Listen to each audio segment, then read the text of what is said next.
Sahabat Fatayat NU yang ada di rumah, kali ini kita bakalan kenalan satu persatu dengan sahabat Litbang.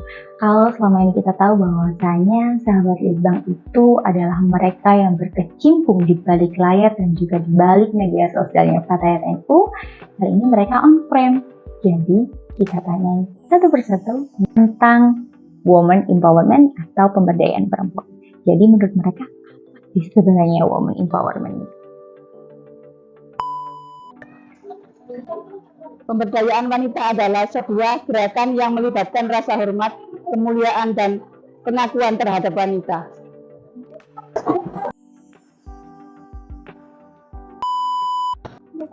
Contoh pemberdayaan wanita di masyarakat atau di sekitar kita, yakni kita kayak membuka lapangan kerja seperti kayak laundry. Jangan anggap sebelah mata ibu-ibu atau para wanita kalau tidak mempunyai pekerjaan. Meskipun di rumah kalau kita mempekerjakan dia di suatu pekerjaan seperti di laundry, maka akan menghasilkan.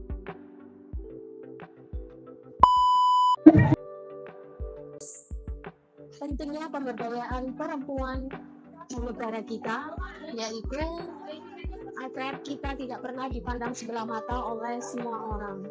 Karena selama ini perempuan hanya ada di dalam rumah, tidak memiliki hak untuk berpartisipasi di masyarakat. Namun saat ini semuanya telah berubah. Dengan mengikuti Fatayat, kita bisa mengaspirasikan suara kita bisa berkarya di dalam program-program Fatayat yang telah kita buat selama ini.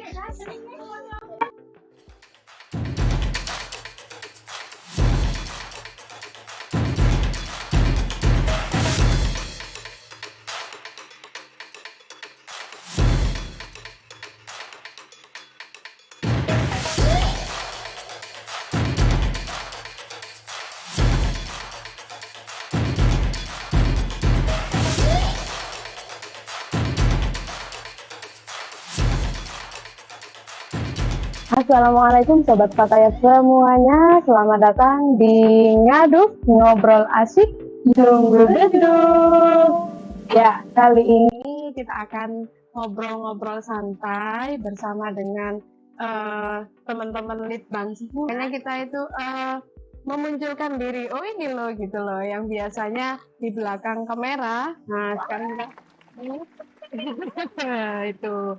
Dan kali ini kita akan ngobrol-ngobrol santai bareng dengan sobat-sobat Litbang semuanya, dan ini adalah perdana Litbang punya program di depan layar kaca gitu ya, ya kan ya, on layar kaca kayak di televisi aja. Selama ini kita adanya itu di balik layar ya. Biar sobat-sobat saya juga tahu siapa-siapa aja yang bertujuh di medianya PAC Fatayat Buturan. Dan kali ini kita akan mengambil tema tentang woman empowerment. Yang pertama kita akan ngobrolnya dengan Korbitnya Bu Korbit sendiri ya, Bu Koordinator Bidang Litbang. Oh, nggak mau disebut Bu ya? Oke, ini nggak penting ya. Kakak, oke kakak. Dengan sahabat aja, karena itu kan panggilan, iya benar, panggilan mesranya Fatayat ya, dengan sahabat Fikro Jamila. Oke, gimana ini? Oke, kita kan ini ada tema woman empowerment. Sebenarnya langsung aja ya, sebenarnya apa sih woman empowerment sendiri itu? Kan mungkin beberapa dari sobat Fatayat itu masih asing kedengarannya. Dan apa alasannya mengambil tema ini untuk diangkat menjadi obrolan kita? Ya, gimana? Iya, awal mulanya memang karena kita ngerasa vakum beberapa bulan ini, akhirnya kita bikin program di Ramadan ini. Itu pun sudah Ramadan ya, munculnya sudah Ramadan. Sudah hampir dapat 1 minggu Ramadan. Muncul ide ini untuk pembuatan program ini, kita bikin Fatayat itu ngasih warna yang beda, yang ternyata Fatayat itu bisa ya seperti ini. Karena memang kalau kita tahu bahwa Ramadan itu kalau mau nyari kultum, kiswa dan sebagainya itu sudah banyak sekali ya yang membahas itu. Nah, kita mau mengelupas dari sudut pandang yang berbeda. dari sudut pandang lain. Sudut pandang lain tuh yang mana? Sudut pandang lain tuh masalah ke perempuan, kemudian gender, kepemimpinan perempuan dan sebagainya, tanpa kita harus keluar dari koridor kata itu. Jadi masih dalam satu lingkup kepemimpinan perempuan dan sebagainya, tapi itu yang mau kita bahas. Makanya kalau misalnya kenapa sih kok Ramadan malah ngambilnya tema seperti ini? Ya, dan kita nggak lari jauh lah dari ini, padahal masih satu pertanyaan loh ini, belum yang lain-lainnya. Oke.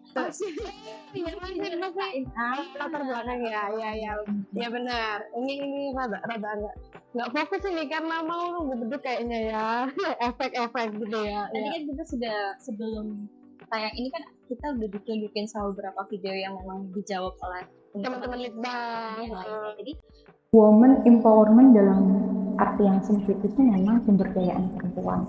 Nah, cuma yang dimaksud dengan pemberdayaan perempuan di sini itu seperti apa? Banyak yang memang salah kaprah mengartikan bahwasanya pemberdayaan perempuan itu adalah ketika seorang perempuan bisa menghasilkan sesuatu dan itu bernilai materi. Padahal kalau menurut saya yang namanya woman empowerment itu ketika kita bisa memilih sesuatu sesuai dengan kemauan kita, ketika kita bisa bertindak sesuai dengan apa yang sudah kita mau, ketika kita berhak mempunyai pilihan, kita berhak memakai apapun yang kita mau, itu yang dimaksud dengan woman empowerment. Saya sih seperti itu. Oke. Terus seperti apa sih contoh-contoh perilaku yang kita itu harus berdaya dan memberdayakan lingkungan sekitar? Itu gimana? Contohnya seperti apa yang sering kita lihat atau di sekitar kita, terutama di lingkungan kita ya. Yang paling mengandalkan atau yang paling mudah ya woman support woman ya. Kalau kita perempuan mau pakai apapun, ketika itu merasa comfort, merasa nyaman sama dirinya sendiri, dia sudah berdaya. Nah, ketika dia sudah berdaya atau dia sudah memberdayakan dirinya sendiri, baru kemudian melangkah ke selanjutnya untuk memberdayakan orang-orang atau lingkungan sekitarnya. Nah, ini yang ada ketika kita berada dalam lingkup suatu organisasi. Berarti kita harus ibaratnya tahu lah potensi diri kita sendiri dan apalagi sama perempuan kan biasanya kita lebih ke perasaan ya. Kalau ada ungkapan perempuan kalau nggak disibukkan dengan ilmu maka dia akan disibukkan dengan perasaannya, gitu nggak sih? Apa kita curhat ya? Enggak. Oke. Aku boleh tanya nggak sih? Ini melenceng sedikit apa enggak ya? Nggak tahu ya. Tapi gini, biasanya dia mau nanya. Ketika kita itu mau mengembangkan diri, biasanya itu para perempuan itu yang berambisi itu malah ada beberapa yang dianggap menyalahi tradisi gitu loh. Ada nggak sih kayak kita kan perempuan ya istilahnya sebagai istri, sebagai ibu, biasanya kan ya masak gitu kan, tapi kan di woman empowerment sendiri ini kita harus punya potensi sendiri gitu loh. Itu gimana? Nah, itu yang disebut stereotip. Stereotip itu adalah pandangan masyarakat yang berkembang dan seolah-olah itu dibenarkan. Jadi istilahnya banyak sekali kalau dulu kita dengar ya dari nenek-nenek.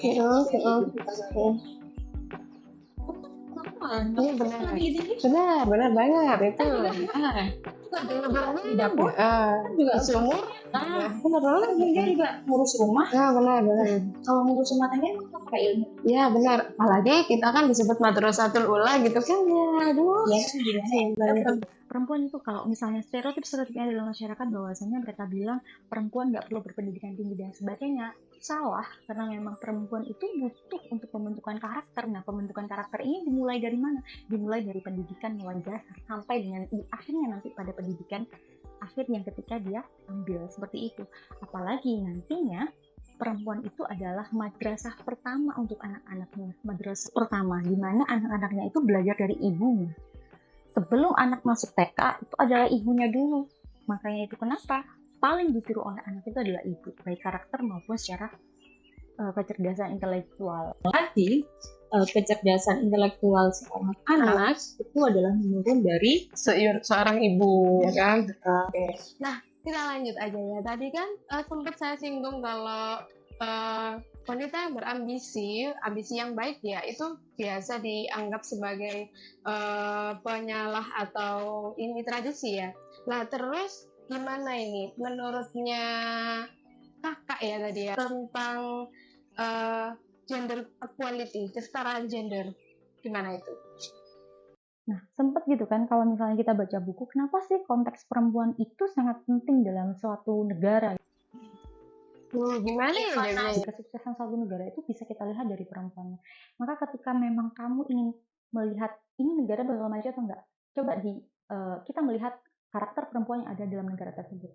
Atau ketika kamu ingin menghancurkan suatu negara, itu coba hancurkan karakter perempuan tersebut. Makanya itu kenapa saya maksud di sini adalah itu adalah perjuangan kita untuk mendapatkan hak diakui bahwasanya kita memiliki hak yang sama dengan laki-laki. Dalam Islam pun tidak pernah menomorduakan perempuan, buktinya ketika Islam lahir, perempuan lebih tinggi derajatnya, istilahnya lebih diangkat derajatnya oleh Islam seperti itu. Yang dimaksud di sini adalah ketika kita mendapatkan hak ini sebagai manusia, ketika kita perempuan itu manusia, laki-laki juga manusia, berarti kita memiliki hak yang sama. Seperti itu. Jadi memang bukan untuk kita menyaingi laki-laki, itu gender equality berhubungan lagi dengan yang tadi bahwasanya ketika perempuan berpendidikan tinggi itu artinya dia harus memiliki hak yang sama seperti yang dimiliki oleh laki-laki untuk bisa berpendidikan tinggi, bukan untuk menyaingi tapi untuk menjadi partner asal memiliki kesetaraan secara manusiawi karena kita sama-sama manusia. Hai para lelaki, jangan khawatir jika wanitamu selalu mengembangkan diri. Dia adalah partner bukan untuk menyaingi. Tapi satu hal, jangan pernah bikin dia sakit hati. Oke, kembali lagi. Tadi kan bagaimana kita berdaya? Lah sekarang pertanyaannya bagaimana caranya memberdayakan sesama perempuan yang ada di lingkungan kita. Itu, paling mudah caranya memang yang seperti kita bicarakan tadi ya, ini rumah sudah kamu. Tapi sebelum itu, jauh sebelum itu ada beberapa proses yang memang harus kita lalui. Ini adalah yang mau saya bicarakan di sini gitu loh. Jadi ketika kita dulu sebelum ada di titik ini itu selalu bilang bahwasanya ketika kita bisa membahagiakan orang lain, akhirnya kita bisa bahagia. Padahal di sini yang kita tahu adalah kita harus waras dulu, mental kita harus sembuh dulu, itu baru orang-orang yang ada di sekitar kita akan terbawa oleh virusnya kita dengan sendirinya. Bukan artinya kita sebagai pahlawan untuk orang lain, sedangkan diri kita sendiri juga belum sembuh. Kita belum sembuh sama luka kita belum sembuh dengan istilahnya saya belum bisa menyelesaikan masalah-masalah sendiri, tapi saya harus selalu ada untuk orang lain sebagai pahlawan kesiangan yang menomorduakan diri saya sendiri, itu justru salah. Jadi memang kita yang utama sembuhkan diri saya sendiri dulu, baru saya ke orang lain. Ketika mental kita waras, kita bahagia, maka orang-orang di sekitar kita vibesnya juga sama. Kita akan membawa vibesnya itu yang bahagia, kemudian yang kita lebih apa ya, lebih sudahlah relax, udah kamu itu bukan Tuhan, kamu bukan malaikat yang harus selalu ada untuk orang lain itu. Jadi kita waras dulu, ketika mental kita sudah waras, maka orang-orang di sekeliling kita maka akan mengikuti dengan sendirinya. Seperti itu. Agak jauh sih ini ya. Kalau aku itu pernah lihat ya di podcastnya Mbak Nana itu yang ngobrol sama Bukan Menteri ya, Bu Sri Mulyani sama Bu Retno itu menarik sekali di situ itu, dan di situ membuktikan bahwa perempuan itu bisa berdaya dan memberdayakan gitu kan. Padahal aku mau tanya nih, bagaimana ini pendapat kakak ini ya, kakak Fitra ini ya, kalau melihat para perempuan yang masih belum berjaya diri, masih terkungkung dalam tradisi gitu kan. Bukan berarti kita melangkahi tradisi, enggak gitu loh, tapi kayaknya sudah terjawab deh tadi lah. Mungkin ada pesan-pesan yang ingin disampaikan untuk sobat podcast semuanya tentang women empowerment sendiri untuk pemberdayaan diri dan memberdayakan perempuan-perempuan yang ada di sekitarnya. Gimana? Untuk perempuan hebat yang ada di luar sana, dari perempuan-perempuan hebat yang ada di luar sana, saya hanya mau bilang bahwasannya kita tetap memprioritaskan diri kita sendiri, kita perbaiki dulu diri kita sendiri. Jika karakter kita, mental kita, dan kita sudah bahagia, maka orang-orang di sekitar kita akan mengikuti kebahagiaan itu. Jadi tetaplah berjuang, tetap bahagia, tetap menebar manfaat untuk sesama, dan tetap menginspirasi. Ketika yang saya sebutkan tadi itu sudah benar-benar bisa kita lakukan, itulah makna sebenarnya yang dimaksud dari woman empowerment atau Perempuan yang berdaya. Ya, kalau cuma sebatas masalah women empowerment kayaknya masih sempit sekali. Sebenarnya juga bukan di bidangnya ya, kita ngomongnya secara literatur, dari bacaan, kemudian dari kehidupan Pengalaman kayak empiris lah ya. Jadi mungkin setelah ini kita bakal mengundang dari Boleh. dari pengurus kalian, kita bisa ngobrol masalah tentang leadership, Ya, benar. kayaknya mereka lebih Paham lebih pahamnya gitu ya tentang leadership ya. kita kan Ya benar. Mungkin cukup ya untuk kali ini ya, dan terima kasih untuk semuanya tadi, dan mudah-mudahan bermanfaat untuk sobat Fatayat semuanya. Dan saya mau pesan satu aja, ayo para wanita kita berperan, kita hilangkan semuanya tentang yang namanya baperan.